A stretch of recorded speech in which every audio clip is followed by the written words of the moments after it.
You know, it's okay to have enemies. And I used to be really concerned about that. I used to really care if someone didn't like me. My name is Kevin Yoder, mindset coach and creator of the Inner Game of Achievement. I help people improve their patterns of thought so that they can terminate those limiting beliefs, boost their confidence, and accomplish their most inspiring goals for life and business. I used to care what people thought about me. I did. It would drive me crazy. And I was always trying to appeal to that particular group or that particular person until I realized that it doesn't really matter. Winston Churchill said that it's okay to have enemies because then at least once in your life you stood for something. Imagine that there's polarizing viewpoints with everything in life. And so if you don't have an enemy, that means you haven't stood for something big enough. If everybody's sort of copacetic and just agreeing with each other, then there's nobody taking a stand. And I don't want to seek out enemies. And at the same time, I've learned to realize that it doesn't matter as long as you believe you're doing something right and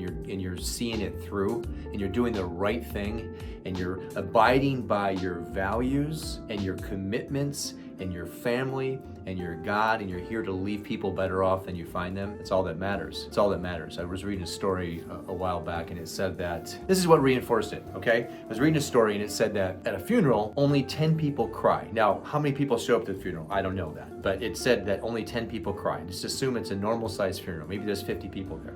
10 people cry. So 1/5, 20% of the people cry. And then it went on to say that if only 10 people cry at a funeral, how many people, it asked the question, do you think actually attend the burial? The answer was half of those people. So if 10 people cry, shed tears at the funeral, and only half of them actually make it to the burial. Whoa. And what's the number one reason why they don't make it to the burial? Weather conditions, rain, to be specific. So the article was about this idea that if this is the case, you work all of your life, you bust your ass, you do things, you impact lives, you help people, and you have experience, and our lives are interconnected.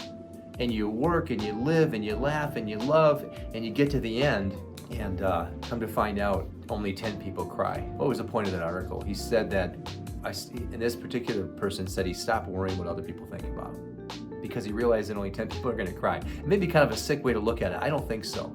I appreciate that, because it helps us understand that we've got one shot at this thing. We got one shot. As far as we know, we have one shot at this thing called life here on planet Earth. So I would encourage you, stop giving a what people think about you.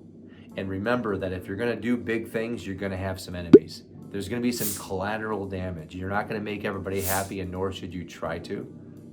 Just follow your heart. Go out there and do the thing that you've been afraid to do, and that thing that's inspiring you, that thing that you feel guided to do, divinely guided. It's your time to do that. Go out there and make it happen.